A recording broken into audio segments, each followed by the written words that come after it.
Welcome back, friends. You're just in time for the Johnny Brew Show.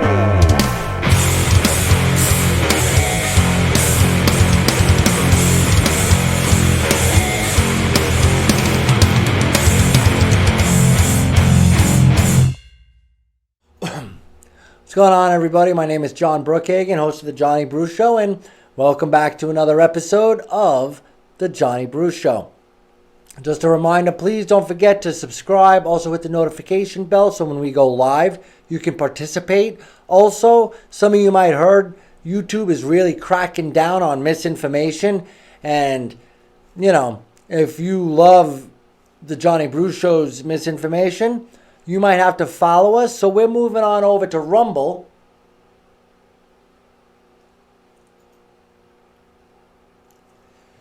And you can follow us there. It's going to be our backup. So that way we'll have YouTube and Rumble. We'll also have Spotify, Google Podcasts, like 8 other places. And then on Facebook, we have Common Sense Nevada, as well as the Johnny Brew Show fan page. Up over 1,000 people. I really appreciate the support, guys.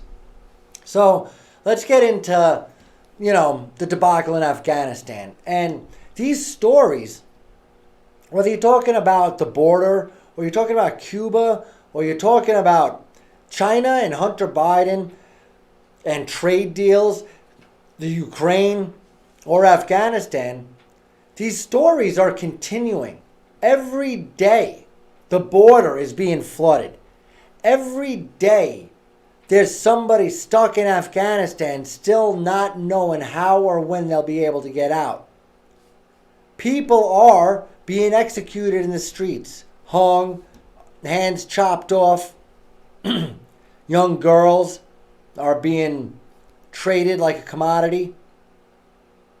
Not allowed to show their face, go to work, or whatever. My point is, the stories continue, even though it might not be covered on Tucker that night, or it's never covered on CNN. So most of these mainstream media sheep, they don't even really know what's going on. But they were called to an emergency session. Milley and Austin, they were forced to answer some questions. All right? Now, the Johnny Brew Show, as always, will be playing full clips so you could totally understand where General Milley is coming from, Lloyd Austin. We'll give you the extended, more than a 10-second clip. We'll give you the 60 to 120-second clip. So you could really get a feel for what they're saying and what they mean, and you can't be taken out of context. Here's Milley defending the calls to China, saying, if we were to attack you, I'll let you know on the side. Play tape. It's people, and the Constitution hasn't changed and will never change as long as I have a breath to give. My loyalty is absolute, and I will not turn my back on the fallen. With respect to the Chinese calls, I routinely communicated with my counterpart, General Lee, with the knowledge and coordination of civilian oversight. I am specifically directed to communicate with the Chinese by Department of Defense guidance, the policy dialogue system. These military-to-military communications at the highest level are critical to the security of the United States in order to deconflict military actions, manage crisis, and prevent war between great powers that are armed with the world's most deadliest weapons. The calls on 30 October and 8 January were coordinated before and after with Secretary Esper and Acting Secretary Miller's staffs and the interagency. The specific purpose of the October and January calls were generated by concerning intelligence, which caused us to believe the Chinese were worried about an attack on them by the United States. I am certain that President Trump did not intend to attack the Chinese, and it is my directed responsibility, and it was my directed responsibility by the Secretary to convey that intent to the Chinese. My task at that time was to de-escalate. My message again was consistent. Stay calm, steady, and de-escalate. We are not going to attack you. All right. And this is the problem with somebody like Milley speaking to book authors and helping write books, going on talk shows, or talking about whatever it is that is our business. All right? He needs to go. Because he's admitting to telling the Chinese that he would commit treason and let them know that we were going to attack them. That's not treason in itself. Telling the Chinese, oh yeah, I'll let you know if we're going to attack you.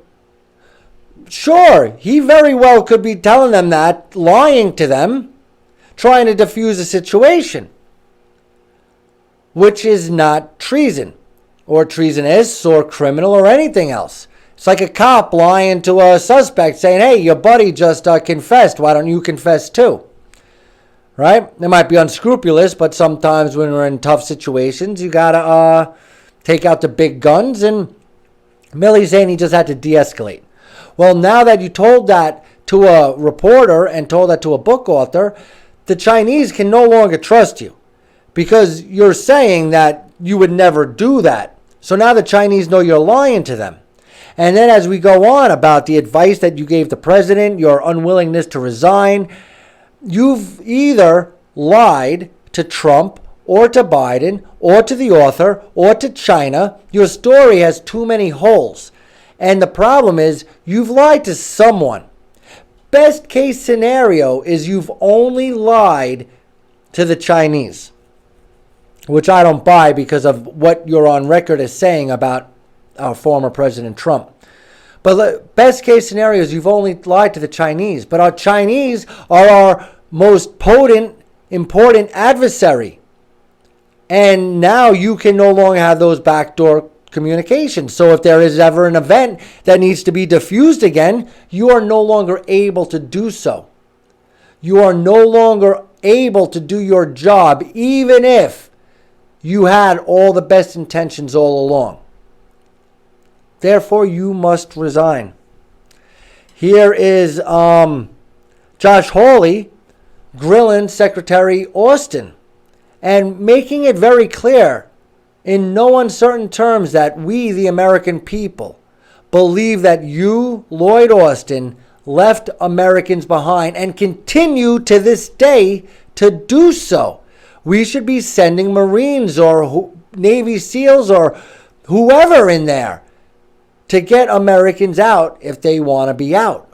That's what being an American means, that you got my back anywhere in the world under any circumstances until now, until these clowns took over the military. Play tape. First, before I do, Secretary Austin, I have to take issue with something you just said. I know this is an administration talking point. I've heard it out of the mouth of the press secretary and others. We are not leaving Americans behind. That was your quote of just a minute ago. With all due respect, sir, you have left, past tense, Americans behind. We have no presence any longer in Afghanistan. There were hundreds of Americans, and not just Americans generally, civilians you left behind, against the president's explicit commitment not to leave until all American citizens were out and to safety. That is not what happened. And now we have people who are desperately, frantically trying to get out of this country, coming to me, coming to members of this committee, asking for help. They can't get that help. They're stuck behind enemy lines. So please don't tell me that we're not leaving Americans behind. You left them behind. Joe Biden left them behind. And frankly, it was a disgrace. Thank you. Thank you very much, Josh Hawley, because that's how I feel. And that's how a lot of Americans feel. Just like Rand Paul talking about coronavirus, and he knows he's a doctor. Josh Hawley, he's a vet, I believe. And he's talking about things that he knows about how, the pulse of the American people. Here's another one. This is the guy from Arkansas, Tom Cotton. And he wants to, and we find out during this exchange that there weren't important meetings being, let them explain it. Play tape. Let me move on to another recommendation they are reported to have made. General Milley, Joe Biden has said that it was the unanimous recommendation of the Joint Chiefs that we not maintain a military presence beyond August 31st. We've heard testimony to that effect today as well. When was that unanimous recommendation sought and presented to the President? You're talking about the 31 August? Yes, the 31 August deadline for getting out on of the airport. 25 August, I was asked to make an assessment and provide best military advice on... I'm sorry, my time is limited here. Okay. You gave me the answer that I needed to hear. August 25th? Correct. Kabul fell on August 15th. That's correct. You were not asked before August 25th? 16th. On August 25th, I was asked to provide best military assessment as whether we should keep military forces past the 31st. Secretary Austin, was anybody asked before August 25th if we should keep troops at the Kabul airport? This is the president tasked us to provide an assessment on whether or not we should extend our presence beyond August 31st. And as General Milley just said, that assessment was made. We tasked him to make that assessment on the 25th, and he came back and provided his best military advice. Secretary, Kabul fell on August 15th. It was clear that we had thousands of Americans. It was clear to members of this committee who were getting phone calls that we had thousands of Americans in Afghanistan behind Taliban lines on August 15th. And it took 10 days to ask these general officers if we should extend our presence. I suspect the answer might be a little different if you were asking them 16 days out, not 5 days out. Guys, this is our best and brightest. I mean, any idiot can get elected to president. It's a popularity contest, right? Whether you think Trump's an idiot, or you think Biden's an idiot, or you think Jimmy Carter's an idiot, right? I mean, anybody could get voted in on some whim with the popular democratic process, right?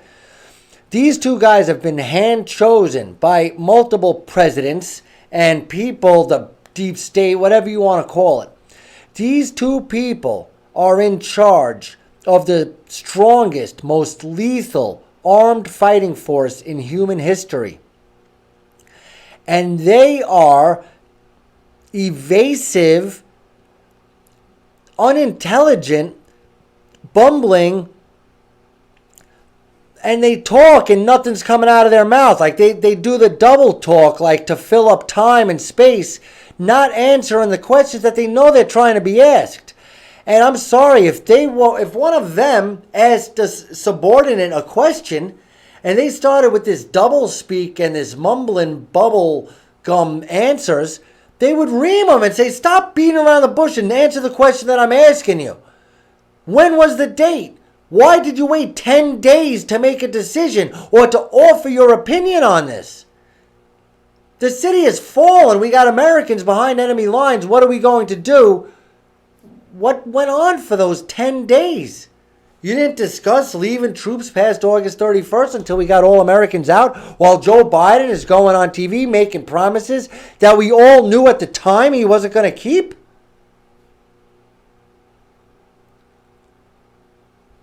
Here is a senator forcing them to admit that Joe Biden was lying. I think the worst sin is that they knew he was lying at the time, but nonetheless, here's them admitting Joe Biden is lying to the face of the American people. Play tape. The president also said if there's an American citizen left behind in Afghanistan, the military is going to stay until we get them out. General Milley, did that statement turn out to be true or untrue by the president? I think that was the intent, but we gave him a recommendation on the 25th of August to terminate the mission on the 31st of August. Statement was untrue. General Milley, General McKenzie, the president around the same time said, quote, Al-Qaeda was gone from Afghanistan, told the American people that. Was that true or not true? Was Al-Qaeda gone from Afghanistan in mid-August? True or not true? Al-Qaeda is still in Afghanistan. They were there in mid-August. They have been severely disrupted and attrited over many, many years. They are not. So it wasn't true. General McKenzie, was that true or not? Al-Qaeda was present in Afghanistan. Okay, so it wasn't true. Al-Qaeda was present, but they were severely disrupted. Well, why don't you give them $80 billion worth of military equipment? Why don't you give them all our intelligence information and retinal scans and lists of people who have helped us?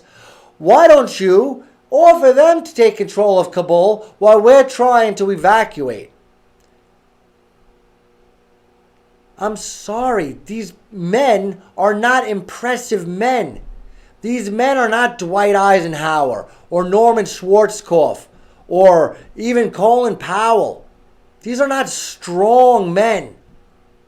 They look strong, they're big, they got stars on their jackets and ribbons.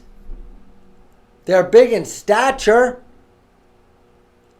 but they are weak in their testimony, in their responses, in their eyes, in their soul. And this is a point that you've heard multiple times on the Johnny Bruce Show.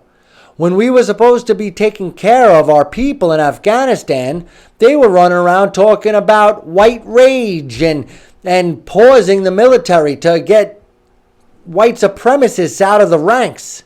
Well, here's someone asking exactly what I would have asked. Play tape. That you told Bob Woodward that you wrote in a list in your notebook of groups that you personally believed were responsible for the attack and that you associated with it. Quote, and you called these groups, quote, domestic terrorist or this domestic terrorism.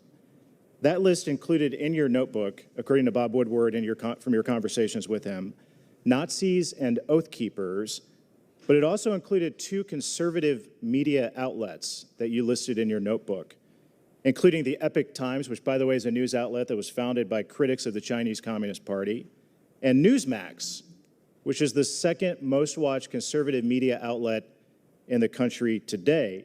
Do your notes about January 6th reference both Epoch Times and Newsmax as on a list of domestic terrorists? I'm not recalling this conversation at all. It's in the book. It may be in the book. I haven't read the book. I'm not recalling a conversation about Newsmax, Epoch Times. Do you have a notebook that lists Newsmax and Epoch Times as domestic terrorists as recounted by the Bob Woodward book Peril? Or is Bob Woodward lying to us in the book? I don't know.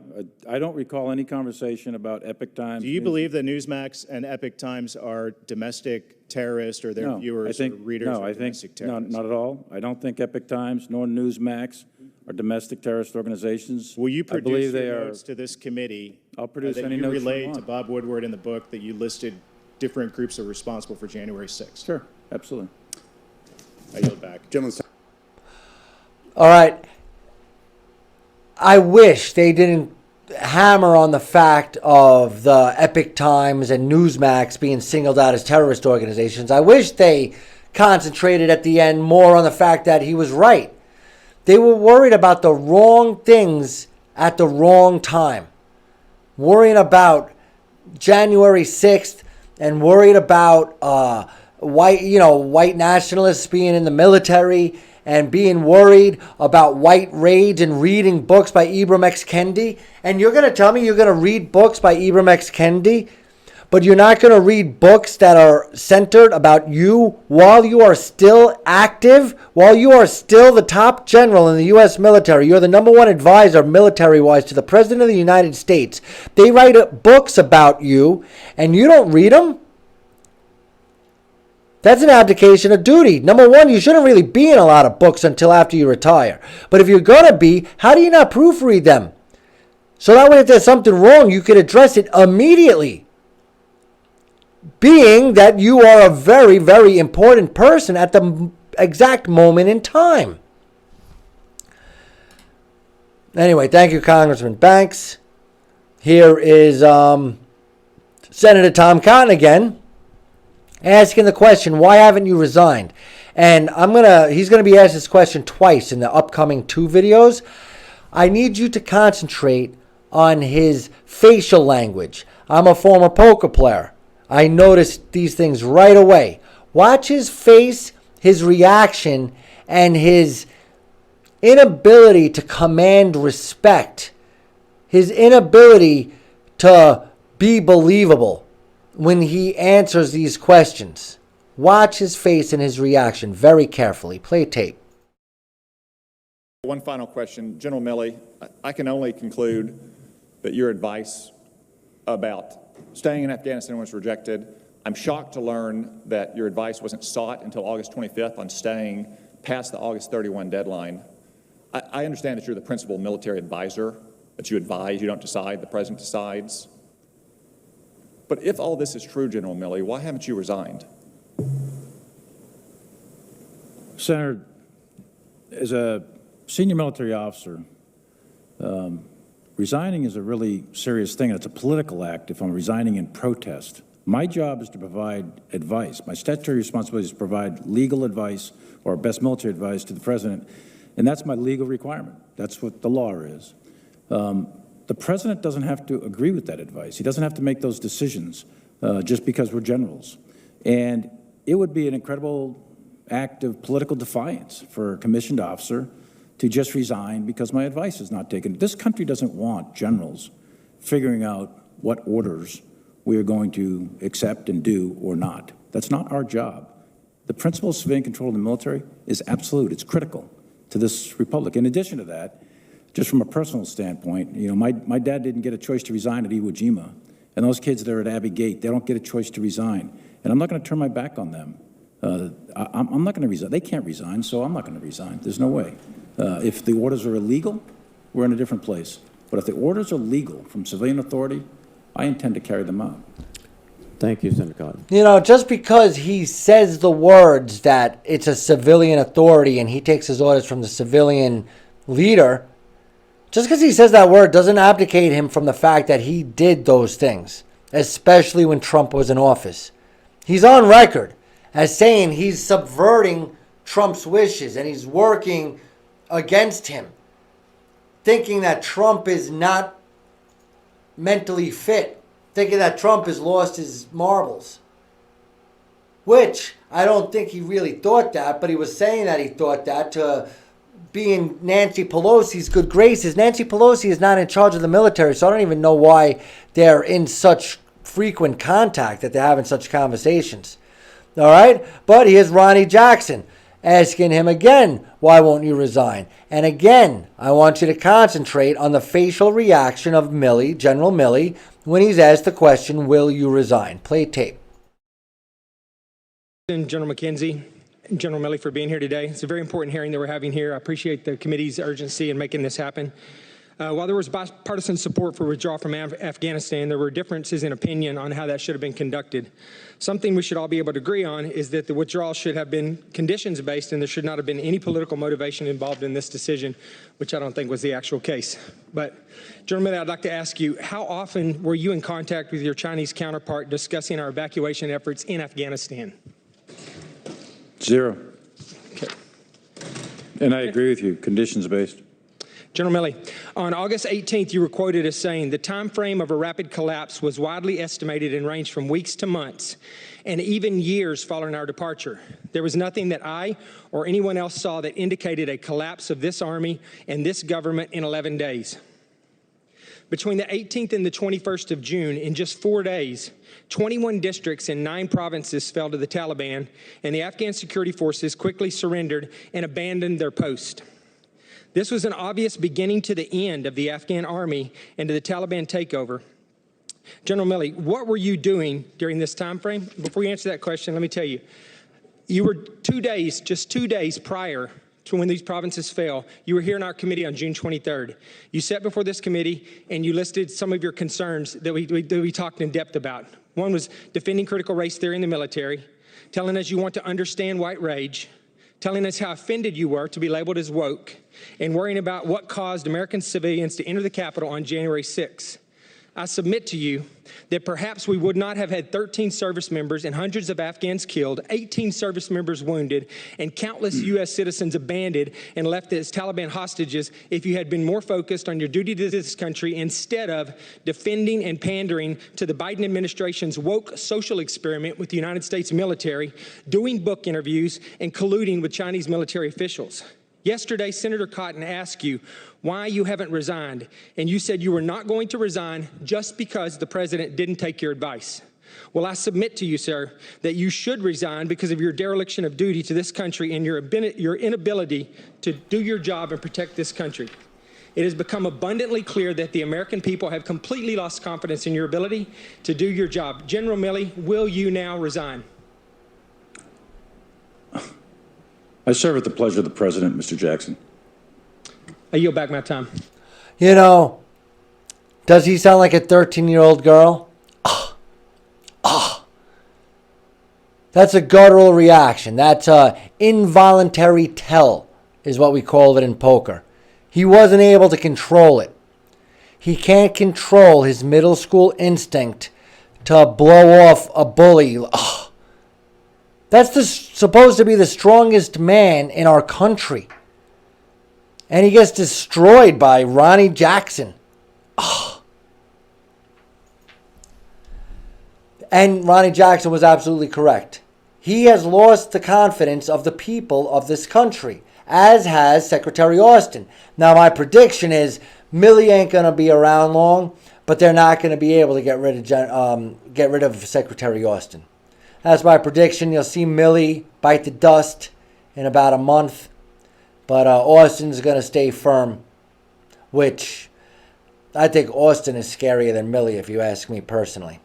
But who's going to ride in on the white horse to save the Democratic Party and cover everything up and put some lipstick on this pig? That's right, your favorite makeup artist, Miss Jen Psaki. Play tape. The president said his military commanders were split. We now know that the chairman of the Joint Chiefs of Staff, General Milley, the head of CENTCOM, General McKenzie, and the commander on the ground, General Miller, all recommended that the president keep 2,500 troops. So who in his military advisors told him it'd be fine to pull everybody out? I'm not going to get in specific details of who recommended what, but I would reiterate a little bit of what I conveyed before, which is that there were recommendations made by a range of his advisors, something he welcomed, something he asked them to come to him clear-eyed about, to give him candid advice. What is also clear, though, and I'd also note again what Secretary Austin said today, is that was not going to be a sustainable over the long-term troop presence. We were always going to look at escalating the numbers, at potentially going back to war with the Taliban, at risking casualties. That was not a decision the president was going to make. But of course, he welcomes advice. He welcomed advice. Ultimately, it's up to the commander-in-chief to make a decision. He made a decision it was time to end a 20-year war. But you are saying here that military advisors to the president said it was okay to pull all the troops out, that it'd be fine. That's not what I said. What I said was they recommended, I think we should not dumb this down for anybody here. We're talking about the initial phase post-May 1. We're not talking about long-term recommendations. There was no one who said 5 years from now we could have 2,500 troops and that would be sustainable. And I think that's important for people to know and to understand. It's also important to know that the risks we were talking about here were the possibility, the likelihood of increasing a troop presence, which we now know to absolutely have been the reality, given it required 6,000 troops to just protect the airport, something we now know. But the president pulled all U.S. troops out. You are saying that there were military commanders who advised him that that was a good idea to pull all American troops out, and that General Milley, General McKenzie, General Miller, they said something else. But the president's top military advisors, others we won't name, told him, sure, we can pull everyone out. That's not how these conversations go. It's a risk assessment for every president about what is in the interest of the United States of America, our military, and our national interests. And if we had kept 2,500 troops there, we would have increased the number of troops, we would have been at war with the Taliban, we would have had more U.S. casualties. That was a reality everybody was clear-eyed about. There are some, as is evidenced by people testifying today, who felt we should have still done that. That is not the decision the president made. It's up to the commander-in-chief to make those decisions. You know, I just love when Psaki starts getting belligerent and starts talking as if she's a military strategist expert and she's talking to a bunch of fourth graders who don't know their butt from their elbow.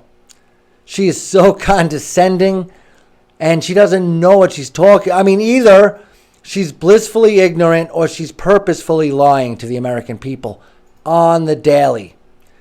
Kayleigh McEnany, she was a nice girl.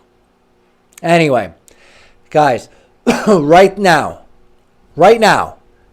comment.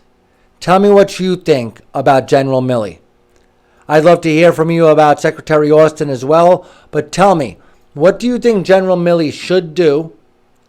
And what do you think should be done about him?